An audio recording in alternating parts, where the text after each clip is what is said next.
tout, Seigneur, dès ce soir, au nom de Jésus-Christ. Amen. S'il vous plaît, frère, ça s'applique dans tous les domaines quand on traite avec Dieu. Vous êtes en train de mettre l'emphase sur le tout, comme si c'est vraiment exagéré. Je suis en train de mettre l'emphase sur la sincérité, sur juste la vérité.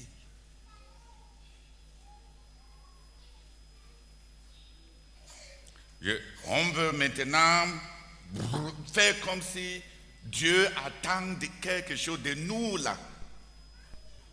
Non. Mon emphase, c'est la sincérité.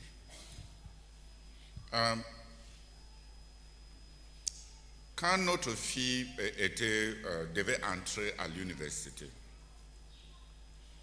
on a demandé à Dieu, et je croyais avoir reçu du Seigneur, qu'elle doit faire un master professionnel dans le domaine du social et des services humanitaires et résolution de conflits pour guérir les affligés. J'ai partagé avec elle. Et on a commencé à épargner. Toutes les années qu'elle a fait pour faire la licence, on épargnait petit à petit quand on recevait notre allocation et quand sa mère faisait les petits business. Au moment où elle a été admise pour faire un master professionnel dans les études humanitaires et résolution de conflits. Les frais de scolarité, c'est au moment où le Nigeria faisait la vengeance, ce qu'on appelle réciprocité. Comme les étudiants nigériens ici payaient 1 million dans nos universités, là-bas au Nigeria, on a commencé à coller sur les étudiants camerounais de payer 1 million de naira. Or, 1 million de francs CFA à l'époque n'était pas 1 million de naira, était à peu près 5 millions de francs CFA. Mais comme on a dit 1 million, ils ont aussi dit 1 million. Elle est partie à l'université, elle a présenté nos cartes de résidence, elle a dit que ses parents vivent au Nigeria. L'université a dit, ok, comme tes parents sont des étrangers résidents, on va te taxer un 5e. Donc, ils ont ramené ça à 250, non, un 4e, à 250 000 naira, qui à l'époque était légèrement plus de 1 million quelque de francs CFA. Quand j'ai sorti mon cahier d'épargne, parce qu'on épargnait à la banque, ce que j'avais déjà épargné était autour de 160 000 naira, qui avoisinait 800 000. J'ai appelé sa mère, j'ai appelé Priscilla, on est parti dans mon bureau, j'ai présenté ce que j'ai épargné. Et j'ai dit à Priscilla, voilà ce que je croyais avoir reçu. Ton père peut faire une erreur. Il se peut que je n'ai pas bien reçu du Seigneur ce que tu as dit. Mais j'avais cru ce qu'il m'avait dit, et voici jusqu'ici ce que j'ai pu épargner pour que tu fasses ce coup-là. Remettons-nous entre les mains du Seigneur. Si c'est lui effectivement qui m'avait dit que voici ce que tu dois étudier, qu'il fasse grâce et dans sa manière pour voir. Pendant qu'on était là, en train de prier. Lui, sa mère et moi. Quelqu'un a toqué à la porte. Une sœur est entrée. Il a dit, frère Théodore, j'ai appris que Priscilla a reçu la miscibilité pour faire ce cours-ci. J'ai dit oui. Il dit oui. Pourquoi tu ne nous as pas dit? Voici ma contribution pour sa scolarité. C'était 90 000 qui remplissaient les 250. Non. Vous n'avez pas compris. Je suis en train de dire que si on est sincère, Dieu n'est pas loin. Ce n'est pas que Dieu aime certaines personnes plus que les autres. C'est qu'il faut que Dieu lui-même puisse être ton témoin. Si je n'avais pas épargné ça et j'avais dit, Seigneur, c'est toi qui as dit, nous sommes les missionnaires, la vie est difficile. Dieu ne va pas s'engager là où toi qui es le Père, tu n'es même pas engagé. C'est l'agent de Dieu qui doit entrer dans ton enfant. Quand toi-même, le peu que tu as, tu ne mets pas dans ta fille. Tu veux seulement le gros que Dieu a. Au Joro, tu as les gros yeux comme ça.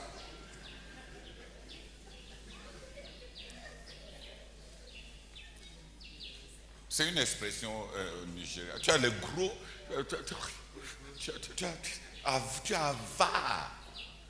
Pourquoi Dieu doit mettre sa part dans ton enfant quand toi-même, tu ne veux pas mettre ce que tu as en ton enfant? Est-ce que c'est juste? C'est pour ça que tous les fils et garçons-ci qui veulent se marier et qui prient pour que quelqu'un les aide, quand on les demande, tu as épargné quoi? Vraiment, il n'épargne rien. Il veut que mon agent lui procure les aides pratiques de sanctification.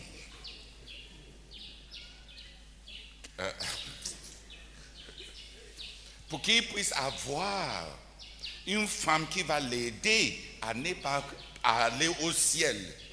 Et ce n'est que mon agent qui va l'aider. Sa part, il ne met pas ça là-dedans parce qu'il croit qu'il n'a rien. Il n'y a que ma part qui doit entrer là-dedans. La folie là est finie. Oh. Dis Amen. La folie là est finie. C'est moi qui vais rentrer dans la chambre avec sa femme. Normalement même, on devait établir un pari.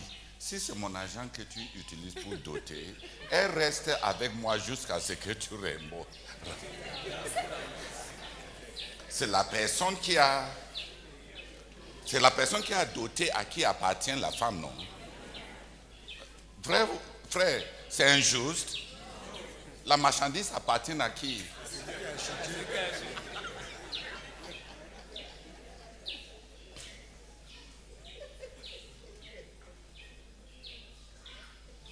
Tout ce que je veux, c'est juste qu'on soit sincère.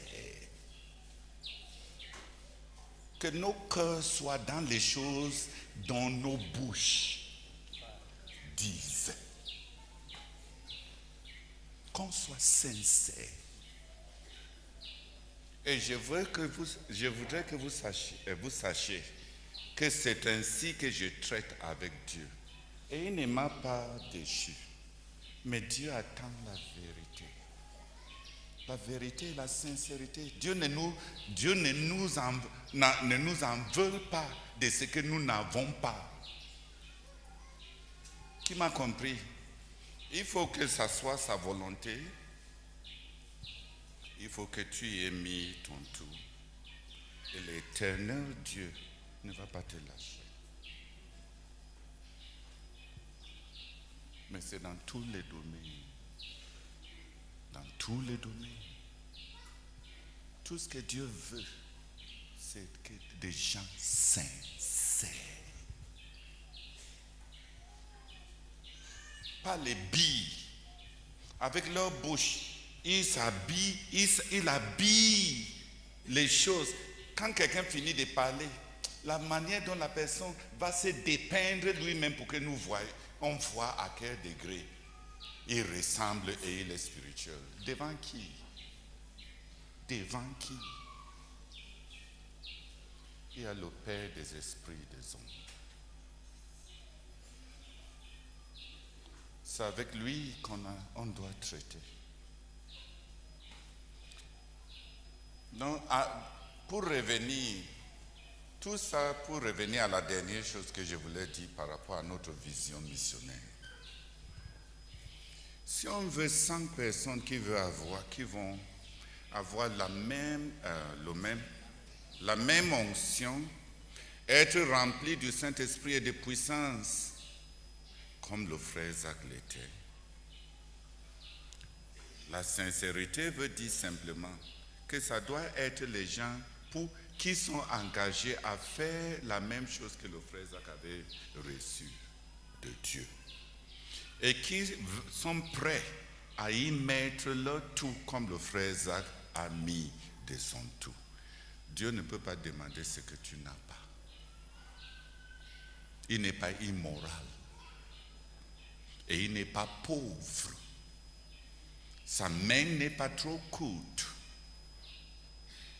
pour sauver. Son oreille n'est pas trop dure pour entendre. Mais Dieu veut la vérité dans le fond, dans le plus profond recoin de nos cœurs.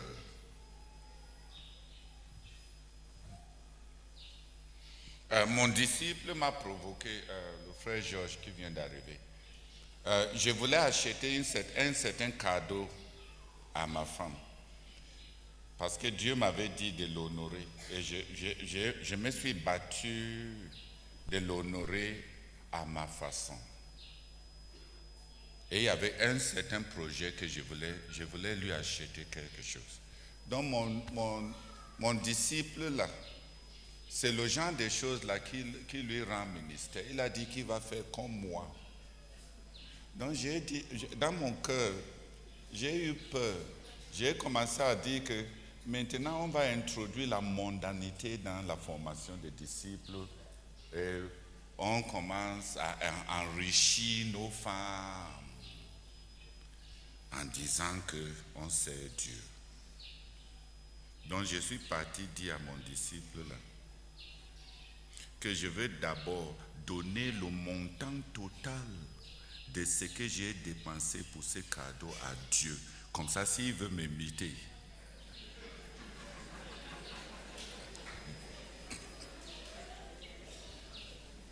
que ça soit vraie imitation, n'est-ce pas? Le fond comme la forme, n'est-ce pas? Dis Amen. Or, j'avais épuisé mes épargnes pour faire ces dons. J'ai crié à Dieu. J'ai dit, si donne-moi de ne pas être un porteur de faux témoignages. Je ne veux pas, en aimant ma femme, encourager les gens à idolâtriser leur femme. Idolâtrer leur femme. Comme si c'est la mode, c'est la mode maintenant. Les gens qui ont un peu de moyens habillent leurs femmes comme les Ibo du pays de ma mission. L'homme Ibo est prêt à s'habiller en short, mais il va saper sa femme. Parce que là, ce n'est que les Camerounais qui sont bêtes. Parce que normalement, on voit la valeur d'un homme. Pas par rapport à lui-même, mais par rapport à sa femme. On devait voir ta femme et savoir quelle qualité d'homme tu es. Mais on a une catégorie maintenant de ces singes. Des singes qui sont prêts à laisser leur femme avec 2 caleçons troués et avec des soutiens qui sont passées par l'industrie des teintures. Teinture rouge, teinture vert. Et tout en traitant leurs femmes comme ça, ils partent dehors, ils mangent le souya. Et il revient à la maison après s'être rendu au ministère. Et il gronde la femme. Comment la nourriture n'est pas bien préparée. L'homme Igbo n'est pas comme ça. De manière culturelle, l'homme Igbo prend soin de sa femme. Et il se néglige. Il peut se négliger. Mais il ne néglige pas sa femme. Parce que sa femme, c'est sa vitrine. C'est sa vitrine. On doit voir en sa femme quel genre, quel type d'homme il est. Donc, il te colle. Au Nigeria, il y a les wax qu'on appelle 1000 cailloux et d'autres 1000 diamants et d'autres qu'on appelle millions de diamants. C'est-à-dire des qualités des tissus. Dis amen. Amen. Et quand sa femme sort avec 1000 diamants, non, millions de diamants sur son corps. Dès que sa femme passe, même si sa femme ne connaît même pas épeler son nom,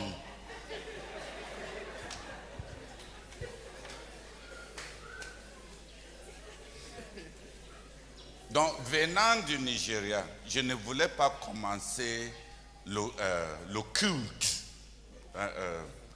le culte, le culte de vénération mondaine de ces femmes. Dis amen. Amen. Donc j'ai crié à Dieu. Le don devait venir dans 3 semaines.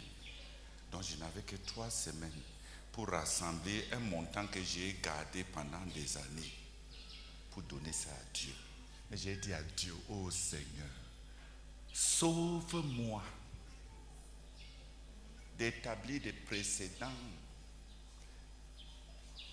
Dans Deutéronome 18, Dieu avait dit, quand vous allez établir un dirigeant sur vous, qu'il se rassure de ne pas accumuler des voitures, qu'il se rassure de ne pas accumuler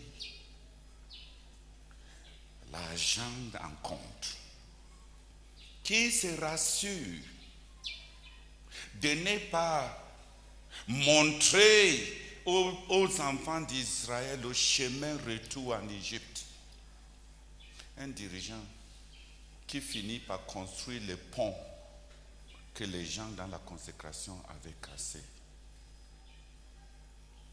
les a trahis.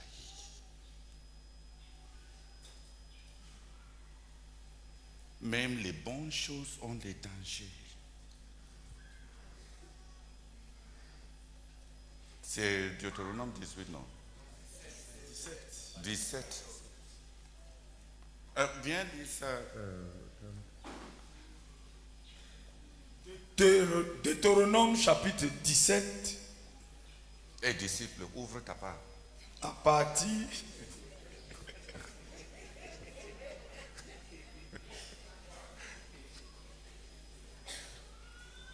Quand vous allez établir sur vous un roi, il ne faut pas qu'il soit un non-croyant. Ok. Deutéronome chapitre 17, à partir du verset 14. Lorsque tu seras entré dans le pays que l'Éternel ton Dieu te donne, lorsque tu le posséderas et que tu y auras établi ta demeure, et que tu diras, je veux mettre un dirigeant sur moi, comme toutes les nations qui m'entourent. Tu mettras sur toi un dirigeant que choisira l'Éternel ton Dieu.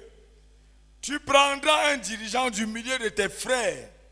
Tu ne pourras pas te donner un étranger qui ne soit pas ton frère. Tu ne pourras pas te donner un non-croyant qui ne soit pas ton frère. Mais qu'il n'ait pas un grand nombre de voitures. Et qu'il ne ramène pas le peuple en Égypte pour avoir beaucoup de voitures, car l'Éternel vous a dit, vous ne retournerez plus par ce chemin-là. Qu'il n'ait pas un grand nombre de femmes, afin que son cœur ne se détourne point et qu'il ne fasse pas de grands amas. Pasteur, comme toi et moi, on est des dirigeants. Tu peux avoir une seule femme sur ton lit et beaucoup dans ta tête. Hein? Yes. Mais la règle, c'est quoi? Pas... Non, on dit même un grand nombre, ça ne veut pas dire qu'on peut avoir un petit nombre. Il faut avoir... Dis Amen. Amen. Ceux qui sont tes aides et tes serviteurs, que ça soit et ça reste aide et servante pour le Seigneur. Dis Amen. Amen. Pas que quand il marche devant toi, tu reçois ministère.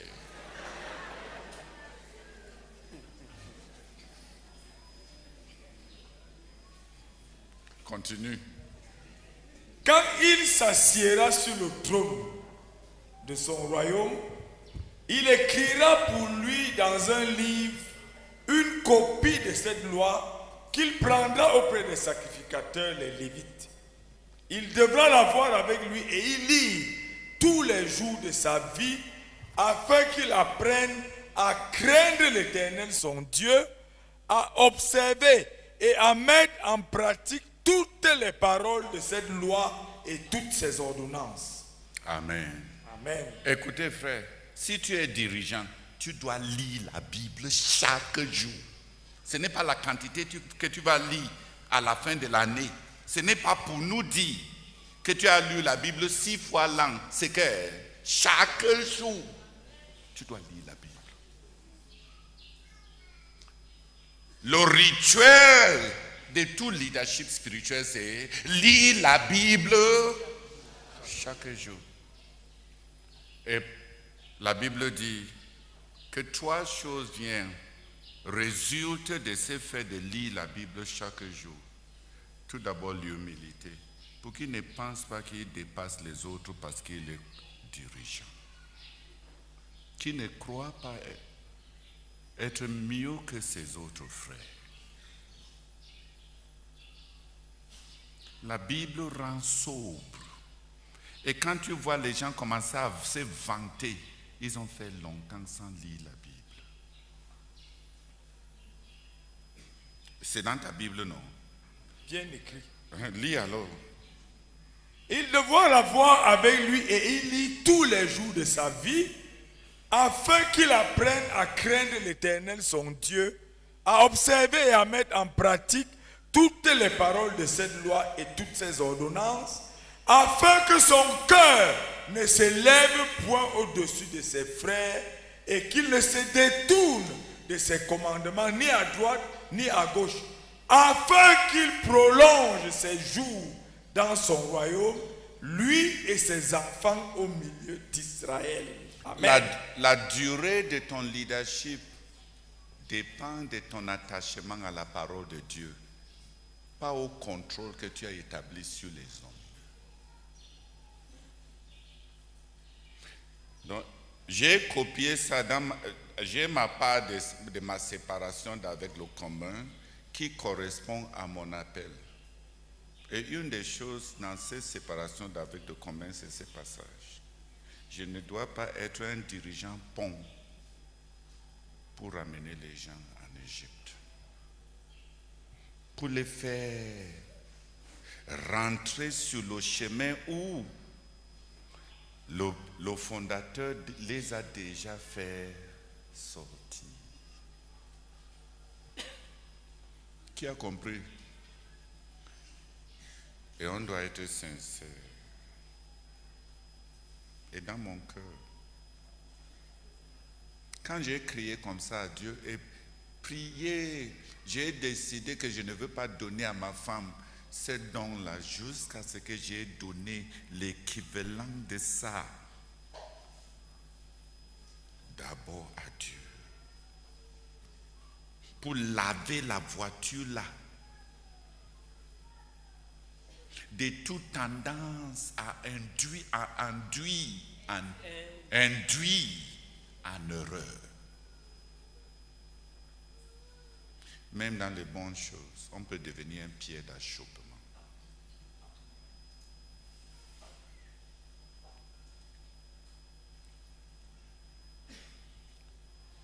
Dès que j'ai commencé, tout ce que j'avais entre les mains, le même jour où je devais donner ces dons à ma femme, parce que c'était le jour de son anniversaire, et est-ce qu'on repousse les anniversaires? Ces mêmes jours-là, à 14 heures, avant que je ne rassemble la famille à 21 heures, le Seigneur m'a dit de compléter avec une dernière épargne qui était quelque part. Et je me suis acquitté. Le Seigneur se pointera fidèle si on est sincère.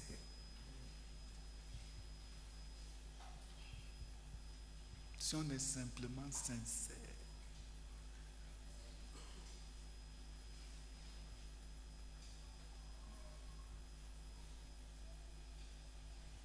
Et il va nous remplir du Saint-Esprit si on est sincère. Les apôtres avaient reçu une commission. Ils étaient tout ce que Jésus avait sur la terre. Tout ce que le dessein de Dieu à travers le Seigneur Jésus dépendait. Et ils n'étaient pas éduqués, et ils n'étaient pas sages, et ils étaient peureux et tremblaient devant une petite femme. C'est pour ça qu'ils ont prié pendant 10 jours, 278 heures d'affilée pour que le Saint-Esprit vienne.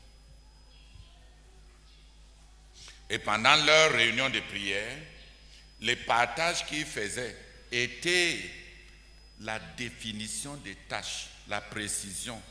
Pierre dit, la part de Judas dans la commission de notre Seigneur, chacun de nous a sa part d'apostolat, mais la part de Judas là, qui est restée vacante avec son départ.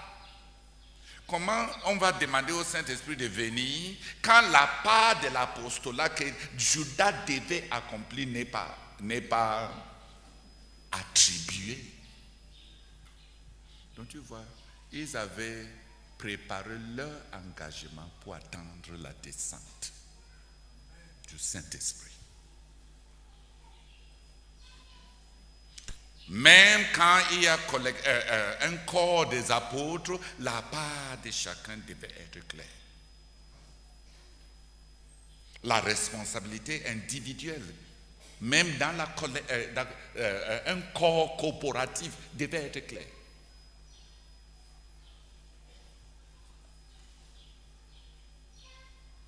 Et l'Esprit est venu.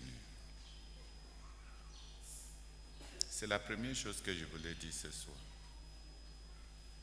Même dans l'Ancien Testament, quand tu vas lire, tous les fois où on dit que le Saint-Esprit remplit tel, la personne était face à un défi.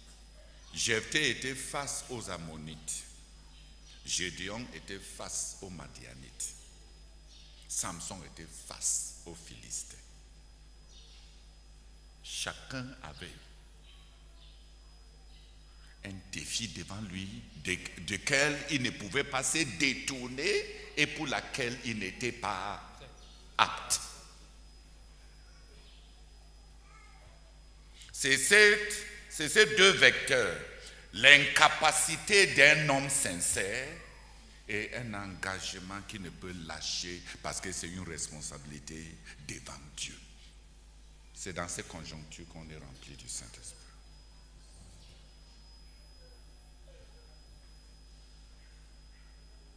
Qui a compris?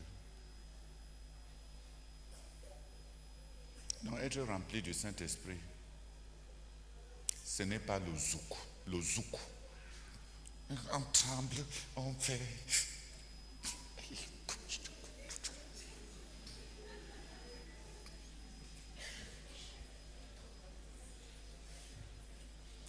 Les manifestations d'être rempli du Saint-Esprit vont varier.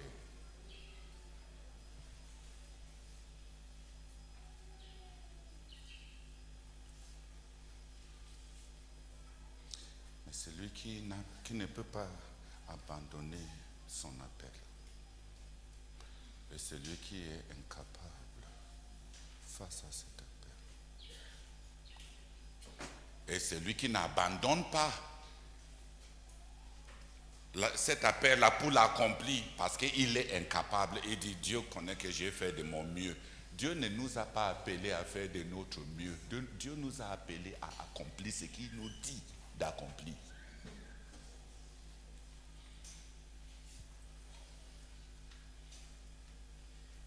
Dis Amen. Amen. Dieu n'a appelé personne à faire de son mieux. Qui t'a dit que ton mieux suffit à Dieu? Deuxièmement, déjà même, est-ce que tu connais jusqu'où est ton mieux? Tu ne peux dire que tu as apporté ton tout et ton mieux que quand tu es cadavré, quand tu es mort. Tant que tu es vivant là et tu respires, tu dis j'ai apporté mon tout, espèce de menteur. Ton tout et tu es encore sur tes pieds. Est-ce que tu y as apporté ta vie? La manière dont on manque comme ça, pam param pam.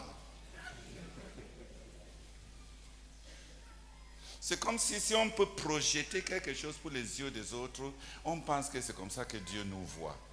Mais où est le témoignage divin?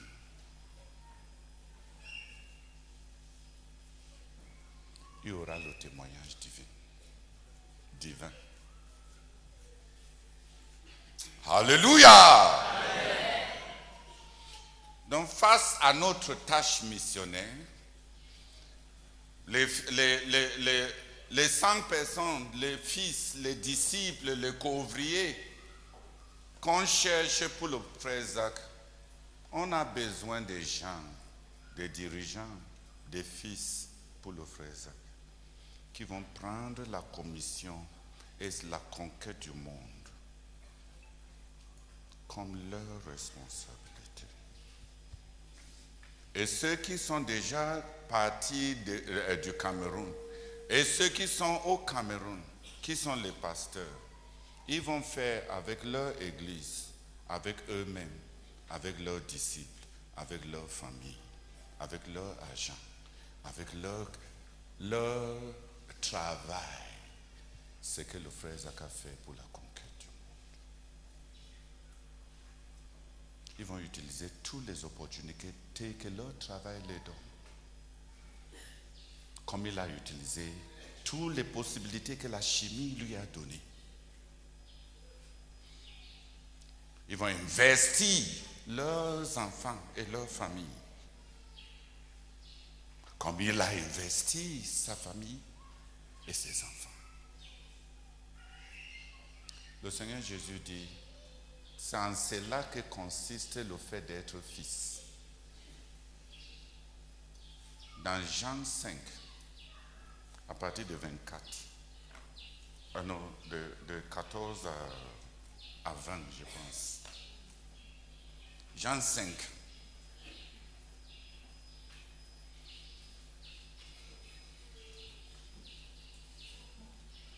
Jean 5, à partir de verset, je pense que c'est 16 à 20.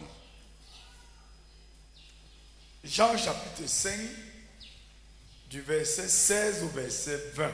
Balance ta Bible comme ça, que je vois si tu as une Bible ou non. Parce que je ne suis pas en train de voir les gens qui ouvrent. Ouvrez au cas où tu m'entends prêcher quelque chose qui n'est pas écrit là-bas comme tu as lu.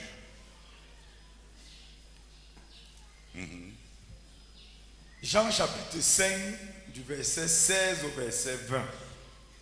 C'est pourquoi les Juifs poursuivaient Jésus parce qu'il faisait ces choses le jour du sabbat. Mais Jésus leur répondit, mon Père agit jusqu'à présent. Mais Jésus leur répondit, mon Père travaille jusqu'à présent, moi aussi je travaille. À cause de cela, les Juifs cherchaient encore plus à le faire mourir, non seulement parce qu'il violait le sabbat, mais parce qu'il appelait Dieu son propre Père, se faisant lui-même égal à Dieu. Jésus reprit. Égal en quoi? À Dieu.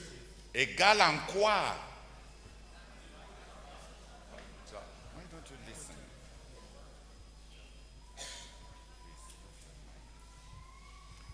Égal à Dieu en travail. Si tu veux être le fils de quelqu'un, c'est travailler comme la personne.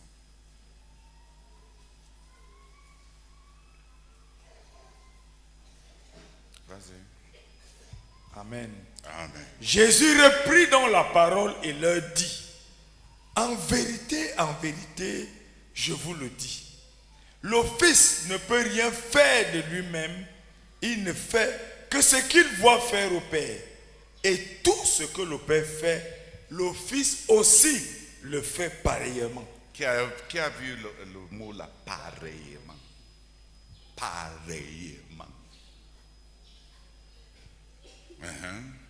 Car le Père aime le Fils et lui montre tout ce qu'il fait. Et il lui montrera des œuvres plus grandes que celles-ci, afin que vous soyez dans l'étonnement. S'il vous plaît, frère. J'ai fait rédiger presque toutes les biographies du frère Zach. Pour ceux qui sont ses fils. Aux yeux des autres qui le détestent, on sera toujours à leurs yeux comme des homolâtres. Mais il y a ceux qui sont ses fils. Et dans une relation spirituelle, tout ce que le Père dévoile, la Bible dit, la transparence du Père par rapport à ce qu'il fait, ce n'est pas pour se vanter. Dans cette singerie qu'on est en train de faire, quand les gens écoutent les témoignages du frère Zach et ils veulent nous dire qu'ils sont comme le frère Zach, arrêtez ces singeries. La transparence d'un dirigeant, c'est pour donner un modèle. Toi, tu vantes ta part pour donner le modèle à qui? Aux enfants d'un autre. Tu veux nous donner ton témoignage, qu'on va te suivre, alors que nous sommes les enfants d'un autre. On va abandonner notre part de père pour venir suivre un grand frère. C'est absurde. C'est absurde. Je pense même que Dieu avait collé la choux dans la tête de plusieurs personnes. La tendance au végétariat, on pense, quand celui-ci fait ceci, on ne comprend pas pourquoi. Le pourquoi il fait ça selon l'appel de Dieu dans sa vie.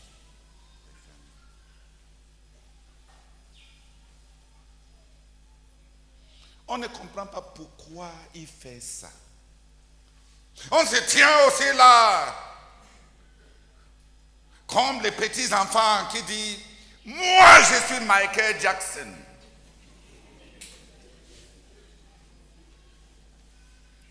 Est-ce qu'il est, pour avoir dit qu'il est Michael Jackson, est-ce qu'il est Michael Jackson? Est-ce qu'on va arrêter ces bêtises qu'on fait, on a l'habitude de pratiquer? Un père qui est en train de bâtir une œuvre et qui a la responsabilité de pouvoir à un modèle, doit au fils spirituel au couvrier la transparence par rapport à ce qu'il fait. Parce que si eux, ils sont comme le Seigneur Jésus-Christ et ils comprennent, ils sauront comment travailler.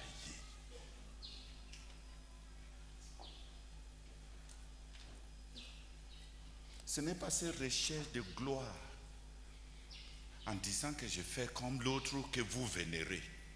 Comme vous vénérez tel, hein, parce qu'il a fait comme ça. Voir aussi ce que moi je fais comme lui. Vénérez-moi. Pas de transitivité. Vraiment, ça, il y a des gens à qui, si on était libre, il fallait les enseigner la sagesse avec 2 gifles. Parce qu'ils sont indécents. Ce qui est chez quelqu'un d'autre, quelque chose de limpide et de clair, à dessein. Hein?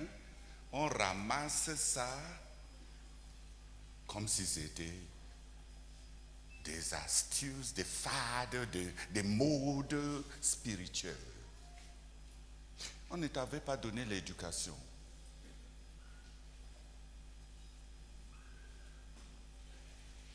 Tu n'avais pas eu une bonne éducation à la maison. Si ton père arrivait à la maison et il appelait ta mère qui est à la cuisine, My woman, come here with my food. Est-ce que toi aussi?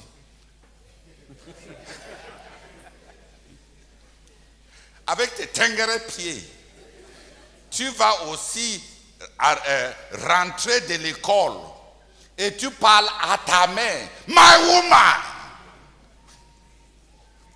Un gifle va t'enseigner la sagesse.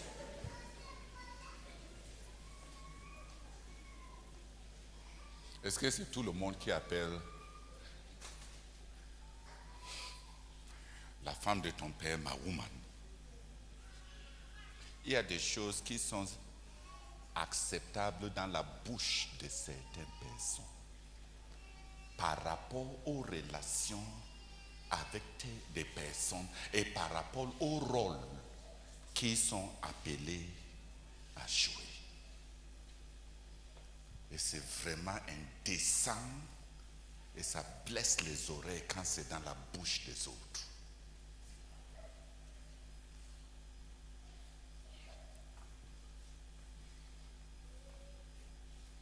Mais rentrons, qui a compris ce que le Seigneur Jésus comprenait par être le fils d'un autre?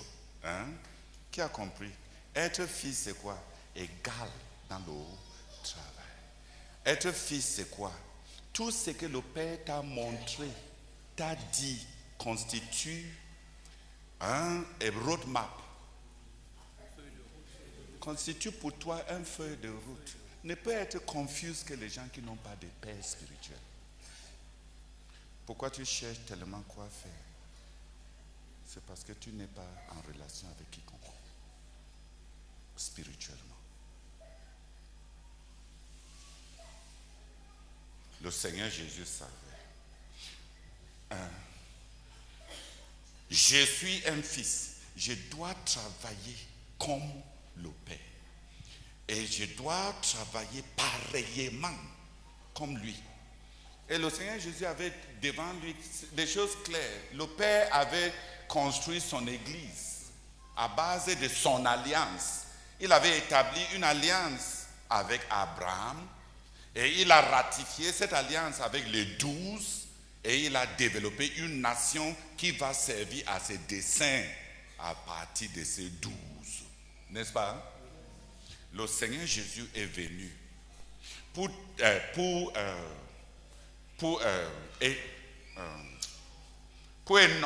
établir son alliance par son sang, pour avoir son corps au travers de qui lui aussi va accomplir sa mission.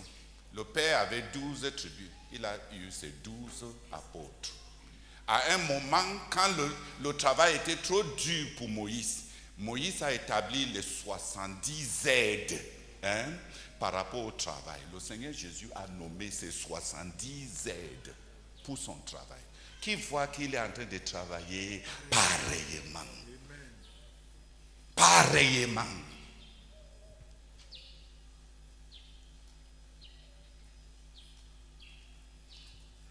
Voilà notre vision missionnaire. J'ai pris que les gens comme le frère Bosson, Meunier, Calvin, les autres qui ont commencé à stabiliser leur œuvre, puissent être des fils et travailler pareillement. Donc ils vont avoir la même mission missionnaire. Y investir les mêmes pourcentages d'argent et y investir et orienter les mêmes nombres de personnes qu'ils ont bâties. Et si on le fait, avoir 100 petits ZTF, c'est avoir 100 points de départ. Et quel que soit celui qui nous déteste, ça devient instoppable. Même s'il y a des gens qui me détestent ici au Cameroun, ils coupent mes oreilles. Et il y a d'autres fils. On va stopper ça partout quand ça devient instoppable. C'est de cette manière qu'on devient un mouvement.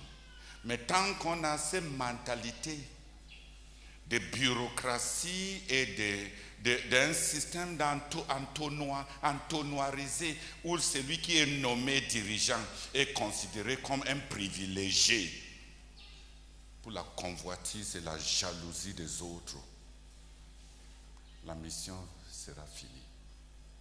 Parce que tant qu'on dit que Joseph, si le père semble l'aimer, il faut le tuer.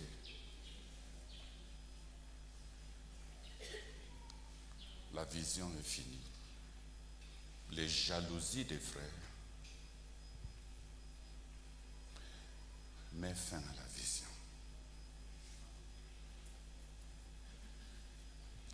Si le frère Zach a 100 fils qui bâtit qui implantent leur église base, comme il a implanté Yaoundé, qui enseignent leur église base, comme il a enseigné l'église de Yaoundé, qui canalise les ressources spirituelles dans la prière, le jeûne, les finances et les hommes dans la mission de Dieu, comme le frère Zach, comme ils ont vu faire. S'ils sont les fils, n'est-ce pas, comme le Seigneur Jésus, ils vont faire comme ils ont vu faire le Père.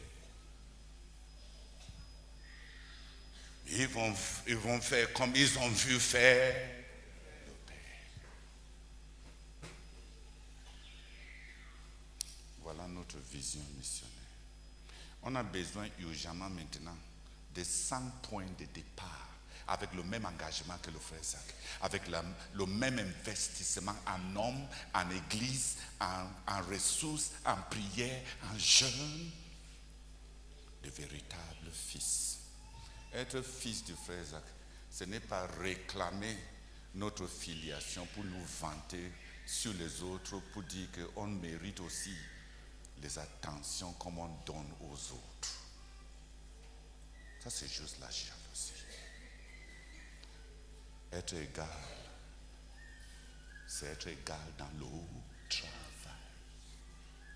Dans le travail. Donc tu vois pourquoi moi je ne suis pas confuse. Ce n'est pas l'orgueil, frère. Si les gens disent que je suis que je snob, je ne veux pas écouter tout le monde et tout le monde. Est-ce qu'on écoute tout le monde quand l'avenir est clair devant soi? Si tu es un fils, tu vas faire comme tu as vu faire ton père. Tout ce qu'il a partagé avec moi, je ne veux pas transformer ça comme une amitié naturelle. Dans le spirituel, ce qui est partagé constitue une contrainte de responsabilité à suivre. C'est en cela que constitue le fait d'être fils. Si je disais que je ne connais pas ce qu'on doit faire dans la CMCI, je serais menteur comme plusieurs personnes. Parce que je connais. J'ai vu faire. Et ça doit être fait. Et ça sera fait. La question c'est si tu vas faire partie de ça.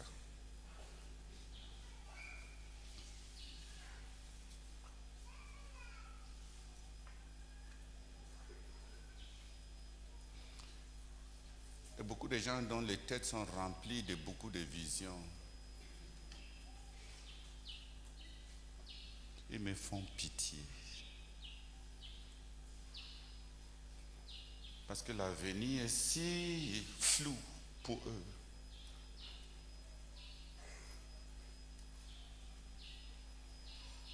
Et ils croient être spirituels en n'ayant pas la lumière, une lumière claire. C'est dans la lumière de ta parole que nous voyons la lumière. Qui d'autre est notre modèle en tant que fils? Fils de Dieu et fils de l'homme. Si le Seigneur Jésus-Christ s'était appelé seulement fils de Dieu, peut-être les gens qui ont la doctrine de dire qu'il ne faut pas parler d'être fils de l'homme allaient avoir raison. Mais chaque fois que le Seigneur Jésus parlait de son ministère, il ne s'adressait pas à lui-même comme le fils de Dieu. Il dit le fils de l'homme.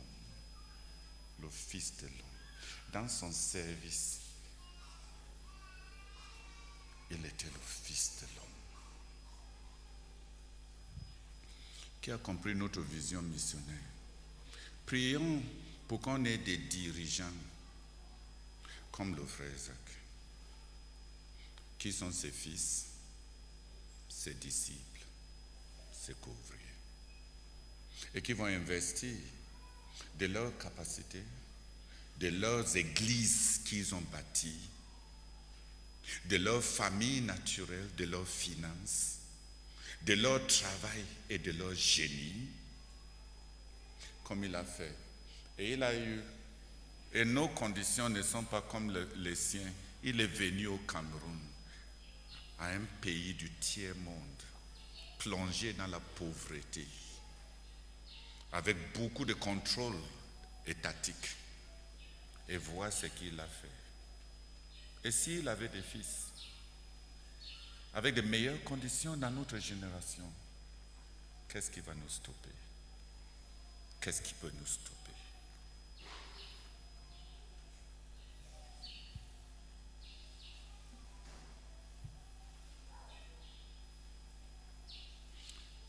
Au cas où vous pensez que ça s'applique seulement au Seigneur Jésus et Dieu, ça ne s'applique pas à nous comme un principe.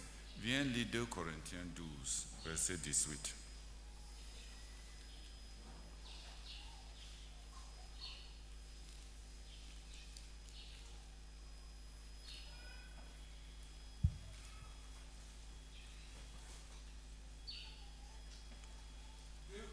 « 2 Corinthiens chapitre 12, le verset 18. J'ai engagé Tite à aller chez vous, et avec lui, j'ai envoyé le frère. Est-ce que Tite a exigé quelque chose de vous? N'avons-nous pas marché dans le même esprit, sur les mêmes traces? » Oui. Paul savait que quand il envoie Tite, Tite va faire comme lui. Même si je dois avoir des ministres assistants qui dans leur cœur me critiquent, qui pensent qu'on peut mieux faire, en tout cas ils vont emprunter une autre piste, travailler avec un autre esprit et nous retarder.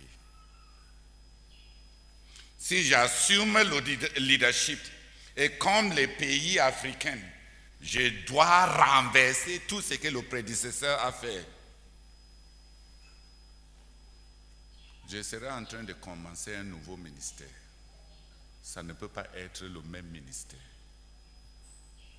Les ADN ne finissent pas dans la mort du prédécesseur. Est-ce que ça finit?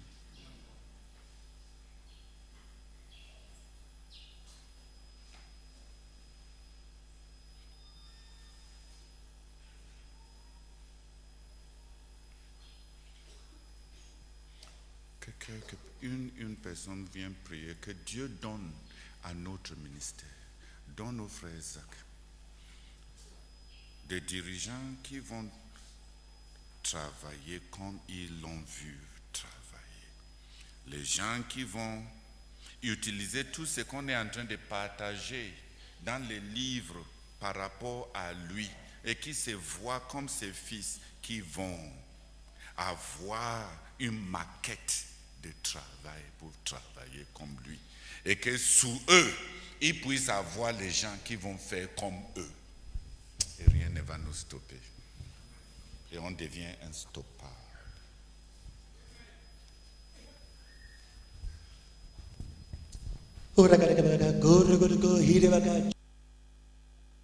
Robaka korabaka chorabaka korabaka korabaka horabaka ta chore keribaka koryabaka rebaka korabaka ta chorobaka rokotoriba rakataka rabaka taka koryabaka rogadagabaka robagadagabaka rogodogabaka ragadagabaka rokabaka kobaka kobaka orakataka baka kobaka. Oh blessed Father, yeah, cry.